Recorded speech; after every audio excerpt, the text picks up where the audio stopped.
Dans cette vidéo, je vais te montrer les techniques exactes que je mets en place pour optimiser au maximum la vitesse d'un site WordPress et comment ça me permet de facturer plusieurs centaines d'euros de plus par rapport à un projet. Parce que le truc, c'est que selon Google, en 2016, 53% des visiteurs mobiles quittent un site qui met plus de 3 secondes à charger. Et une étude de 2020 a également montré que augmenter la vitesse d'un site de 0,1 seconde augmentait les conversions de façon significative. Donc non, la vitesse, c'est pas un nice to have, c'est un must, parce que le fait d'avoir un site lent, c'est littéralement de l'argent sur la table. Et donc, c'est ce qu'on va voir ensemble. Alors, si tu me connais pas encore, moi je m'appelle Maxime de WP Malter, ça fait maintenant plus de 6 ans et demi que je crée des sites internet sur WordPress. J'ai plus de 140 projets sur Malte, je suis Super Malter 3 depuis maintenant plus de 2 ans et j'ai plus de 83 avis sur la plateforme Malte. Juste avant de commencer cette vidéo, je t'invite à regarder dans la description, j'ai créé un quiz complet pour savoir combien facturer ton prochain site WordPress. Ça se base sur ton profil, tes compétences, le projet que tu vas créer, si tu es basé en France, quelle est ta structure juridique.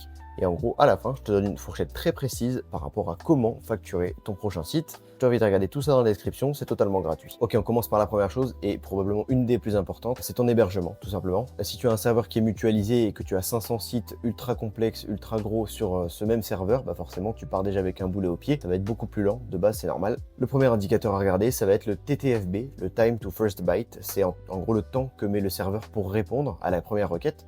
Ce que recommande Google en général, ça va être d'être en dessous de 800 millisecondes et donc forcément meilleur est ton hébergeur, plus rapide est ton serveur, plus rapide est ton TTFB. La deuxième chose, ça va être ta version PHP. Alors si tu es encore en PHP 7.4 en 2025, et ben tu jettes littéralement des perfs à la poubelle. Si tu regardes plein de benchmarks, tu verras que le fait de passer de 7.4 à 8.3 par exemple, ça augmente de plusieurs dizaines de pourcents la rapidité tout simplement des requêtes. Alors faut quand même faire attention que ça ne casse rien sur ton site. Si tu passes de 7.4 à 8.3, il se peut qu'il y ait des problématiques. Donc il faut bien faire attention de mettre à jour les plugins, le WordPress, etc. pour que tout soit compatible. Mes recommandations personnelles, ça va être O2Switch en termes d'hébergeur, c'est imbattable en termes de rapport qualité-prix, c'est vraiment top. T'as également Hostinger qui est vraiment cool aussi. L'avantage avec ces deux-là, c'est que leur serveur est un serveur Lightspeed, ce qui te permet en fait d'avoir le plugin Lightspeed Cache, qui est un plugin qui est gratuit, qui va te permettre de faire du cache. On y reviendra un peu plus tard. L'action immédiate que tu dois faire maintenant, c'est d'aller checker ta version de PHP. Si c'est moins de 8.2, bah, tu peux tout simplement passer à 8.2, voire 8.3, 8.4 ensuite, et ça va te permettre d'augmenter déjà tes perfs. Maintenant, supposons que tu aies un site WordPress qui n'est pas de plugin de cache. Et bah, ce qui se passe, c'est que à chaque visite, tu as WordPress qui va interroger la base de données, qui va exécuter du PHP, du JS, qui va générer du HTML et qui va renvoyer ça au navigateur. Et donc ça, il doit le refaire pour chaque visiteur. Le fait de mettre en cache ton site, c'est un peu comme du meal prep, c'est-à-dire que tu vas cuisiner une fois par semaine et tu vas avoir tous tes repas qui sont prêts pour la semaine. Tu cuisines une fois et tu sers plusieurs fois. Ce que ça fait donc, c'est que le serveur, il génère la page, il la met dans une version qui est statique et ensuite, du coup, il la resserre de façon quasi instantanée à tous les visiteurs. Ça permet de gagner énormément de perfs. Alors maintenant, quel plugin utiliser? Bah ça va dépendre de ton serveur. Si tu es chez O2Switch ou Hostinger, ce sont des serveurs Lightspeed, donc tu vas pouvoir utiliser le plugin Lightspeed Cache. Si tu es sur d'autres, il est probable que ce soit pas des Lightspeed et que donc il faille te tourner vers WP Rocket par exemple. Alors je vais te montrer la config minimale Lightspeed que j'aime mettre en place, donc on se retrouve tout de suite sur mon écran. Ok, donc on est sur mon écran, j'ai activé le Lightspeed Cache. Première chose à faire, ça va être d'aller au niveau de l'onglet Cache dans le TTL et tu check en fait la première donnée, ça va être le temps que le cache va être considéré comme pertinent en gros. C'est-à-dire que là par exemple, au bout d'une semaine, ça va se rafraîchir et donc le serveur va régénérer le cache en quelque sorte. Perso, j'aime bien mettre une semaine, ça va dépendre en fait de ton site. Sachant que ça, de toute façon, tu peux quand même purger le cache comme tu le souhaites à ce niveau-là. Donc au final, ça va rafraîchir le cache manuellement. Sachant que globalement, lorsque tu active Lightspeed, et bah tu as déjà le cache qui est activé, d'accord? Ensuite, on va passer au niveau de Page Optimization. On va se retrouver au niveau du CSS. Alors, ce que tu vas pouvoir faire ici, c'est que tu vas pouvoir faire des tests. Encore une fois, il va falloir faire attention à ce que tu fais. Là, en l'occurrence, tu vois qu'il y a des trucs pour minifier le CSS. En gros, ça va permettre de mettre du CSS en ligne, donc pour avoir moins de lignes de code, tout simplement au niveau du CSS. Donc, je t'invite à tester ce genre de règles. Ça va te permettre, en gros, de gagner un peu de perf. Donc, tu cliques sur On, tu fais Save Changes, tu purges le cache à ce niveau-là. Une fois que c'est fait, tu vas checker un petit peu toutes tes pages, voir qu'il n'y a aucune mise en page qui a été cassée. Ok? Une fois que ça c'est fait, tu vas pouvoir aller au niveau de Load CSS Asynchronously. Donc tu vas faire On. Alors là en l'occurrence, vu que je suis en local, il faut setup un compte Quick Cloud. Je t'invite à le faire du coup si tu as un site qui a un serveur Lightspeed. Une fois que tu as cliqué sur On, tu peux sauvegarder également et tu vas checker aussi au niveau de tes pages que la mise en page n'est pas cassée. Ensuite, on va se retrouver au niveau de JS Settings, même système. Donc là, en l'occurrence, on va avoir la minification de JS, on va avoir de la concaténation aussi à ce niveau-là. Alors là, tu vois hein, qu'ils écrivent qu'il y a des problématiques potentielles de layout, donc de disposition de tes pages, donc il faut bien faire attention. Encore une fois, tu testes. Donc tu mets On, Save Changes et tu check bien en front qu'il n'y a pas de problématique. Également, ce que je t'invite à faire, qui est super intéressant, ça va être de cliquer sur Deferred pour Load.js Deferred. Donc ça va permettre de différer le chargement des scripts JavaScript. Tu cliques sur Save Changes. Et là, tu checkes encore une fois au niveau de ton front qu'il n'y ait pas de problématique. Là, en l'occurrence, il y avait du JavaScript, donc ça peut aussi jouer au niveau des animations, etc. et même au niveau de certaines requêtes. Donc, il faut faire attention à ça. Je t'invite à ne pas cliquer sur Delayed par contre, parce que là, le truc, c'est que si tu cliques sur Delayed, le site va attendre en fait la première action de ton visiteur. C'est-à-dire que s'il ne scrolle pas, s'il ne fait pas de clic sur le site, le JavaScript, il va pas être chargé tout simplement. Ce qui fait que ça peut poser des problématiques assez bizarres. Lorsque tu arrives sur le site, si tu ne fais rien, et du coup, il va y avoir plein de trucs qui vont pas se charger.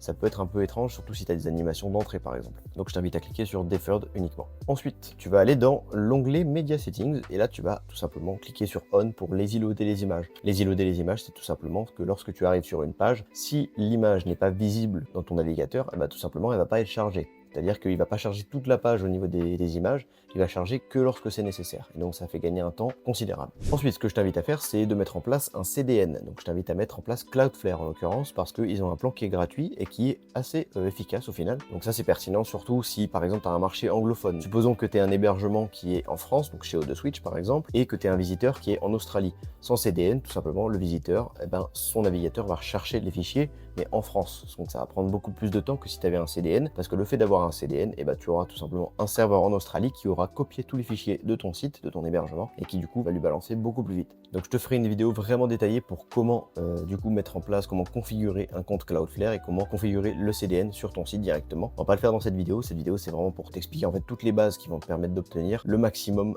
de résultats en un minimum d'efforts. Maintenant on va optimiser le contenu et on va surtout parler des images, c'est vraiment le gros morceau. En gros les images ça représente énormément du poids d'une page, surtout si elles ne sont pas optimisées, ce qui arrive souvent d'ailleurs quand tu as des clients qui sont pas très familiers avec le web. La plupart des clients ce qu'ils font c'est que lorsqu'ils uploadent en fait sur un site leurs images, ils ne prennent absolument pas en compte la taille, le poids de l'image, bref, c'est assez catastrophique. Ce qu'il faut faire c'est d'optimiser, compresser les images avant d'uploader et pas après avec un plugin en fait. Alors pourquoi j'aime pas les plugins d'optimisation comme Imagify etc. Tout simplement parce que ça rajoute un plugin, ça rajoute de la complexité pour rien et ça encombre ton site WordPress avec un autre plugin alors que tu pouvais tout simplement le faire en amont et du coup ne pas uploader une grosse image sur ton site, uploader une image qui est déjà optimisée sans avoir besoin de passer par un plugin. Mon process avant chaque upload ça va être d'utiliser tout simplement Photoshop. Je vais mettre l'image dans Photoshop. Ce que je fais en général c'est que je redimensionne l'image à l'échelle bien entendu, donc ça va être par exemple une image 5000 par 6000, et je vais prendre la dimension 6000, donc là en l'occurrence ça va être la hauteur, et je la baisse du coup jusqu'à atteindre à peu près 1000 pixels et je vais ensuite du coup l'enregistrer sous en format WebP et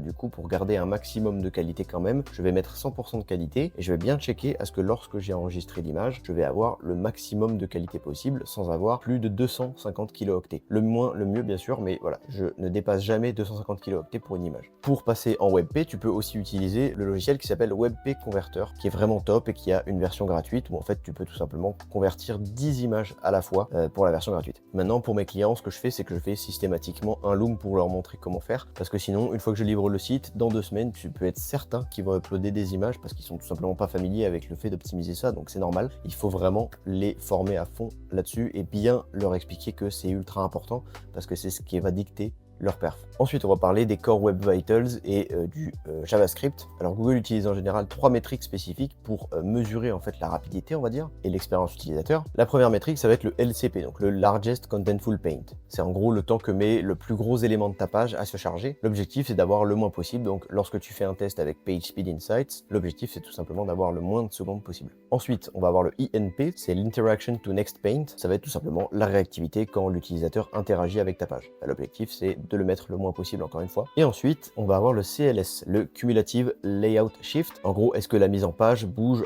pendant le chargement? Donc est-ce que en fait, tu as un chargement pendant 1 seconde, t'as un bout de page et ensuite ça change complètement, il y a des trucs un peu bizarres qui se passent et du coup l'utilisateur il voit ça, il dit mais qu'est-ce qui se passe, c'est bizarre, j'arrive sur un site qui est pas stable on dirait, tu vois. Ça l'objectif c'est d'en avoir le moins possible encore une fois. Donc ça ces métriques c'est vraiment des facteurs pour être ranké sur Google au niveau du SEO, donc pour être bien ranké sur Google il faut que tu optimises à fond ces 3 métriques. Le gros coupable en général derrière ces scores ça va être JavaScript. Donc sur PageSpeed Insights tu vas avoir des trucs comme Reduce Unused JavaScript, tu vas avoir des trucs comme Eliminate Render Blocking Resources, donc c'est ce qu'on a fait au préalable, si tu as bien configuré Lightspeed Cache ou WP Rocket, normalement, tu as optimisé ça à fond. Mais il faut quand même que tu testes de ton côté. Teste bien tes menus, tes sliders, tes formulaires, etc. Tous les trucs qui utilisent du JavaScript. Donc si quelque chose casse, eh ben, tu identifies le script concerné et tu vas l'ajouter dans les exclusions au niveau de ton plugin de cache. Alors par contre, fais bien attention à faire ces tests en staging, hein, surtout pas en prod. Quand tu as un client et que tu as un site qui est déjà tourne en production, va pas falloir que tu le fasses en production et que du coup tu aies potentiellement du trafic qui tombe sur des trucs buggés. C'est super important de dupliquer, de cloner le site, de faire des tests sur un site en staging, quoi, un site de développement. Une fois que tu as testé, tu vas pouvoir ensuite faire ces modifications, tu checkes que tout est bon, tu vas pouvoir les faire en production également. Dernier point technique, ça va être la base de données. Il y a pas mal de monde qui l'oublie au final, mais c'est assez important de la nettoyer fréquemment. Avec le temps, ta base de données, ça devient un vrai bazar en fait. Tu as des centaines de révisions, de pages de publication, etc. Tu as des brouillons qui sauvegardent, tu as des commentaires que tu n'as pas du tout envie de poster, et ben ils sont quand même là au final, ils sont quand même stockés dans ta base de données. Tu as des transients expirés, tu as des restes de plugins que tu as désinstallés mais qui sont toujours stockés en fait en base de données, tu as des options qui sont stockées. Et donc pour nettoyer ça, tu vas pouvoir utiliser donc soit Lightspeed, soit WP Rocket. On se retrouve de nouveau sur mon écran, je vais te montrer tout ça. Alors bien entendu, il faut bien faire une backup de ta base de données avant, hein, donc avec Updraft+, WP Vivid, etc. Je t'en ai parlé énormément sur cette chaîne. Une fois que tout ça c'est fait, tu vas aller au niveau de Database à ce niveau-là, et tu vas tout simplement pouvoir cleaner all. Tu as fait une backup en amont, donc c'est ok, tu vas pouvoir tout cleaner. Ça va te permettre en gros de virer donc les révisions de poste, toutes les problématiques à ce niveau-là, les commentaires spam, etc. Également les transients. Également, pour éviter que tes révisions se stockent au fur et à mesure et que ça s'empile à chaque fois, je t'invite à mettre 7 lignes dans ton WP config. Ça va te permettre de limiter en gros le nombre de révisions que va stocker en base de données ou après de façon automatisée. Je t'invite à en mettre 5, 10, voire un peu plus si vraiment tu as besoin, si tu as des problématiques.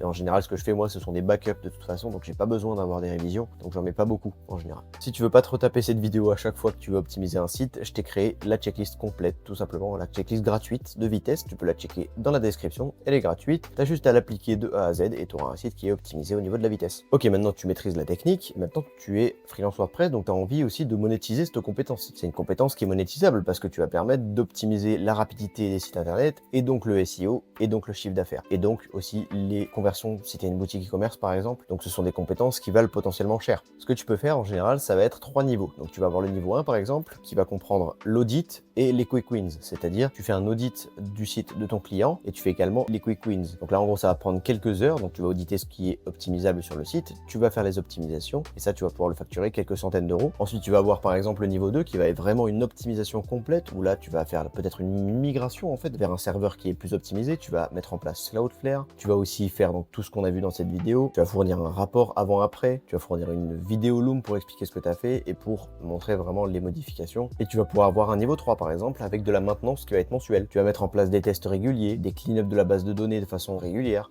tu vas avoir des backups, tu vas aussi contrôler que la rapidité se casse pas la figure, du monitoring, bref voilà, il y a pas mal de choses que tu peux mettre en place. Et dans ta proposition, tu peux mettre par exemple les stats qu'on a vu au préalable, donc c'est-à-dire le nombre de personnes qui quittent un site après par exemple 3 secondes de chargement, ou bien à chaque fois qu'un site met longtemps à charger, le taux de conversion perdu, donc le manque à gagner. En gros l'idée là, c'est pas de vendre que de la perf, mais c'est aussi de vendre de la croissance pour le business que tu es en train d'aider avec ton site. Donc voilà, j'espère que cette vidéo t'a aidé, n'hésite pas à la liker, à t'abonner. Regarde dans la description, j'ai tout plein de ressources gratuites, notamment mon quiz, mais j'ai aussi la checklist pour la rapidité de ton site internet, donc la checklist de cette vidéo que tu vas pouvoir tout simplement télécharger de façon gratuite dans la description. Nous on se retrouve très vite pour ma prochaine vidéo. Salut!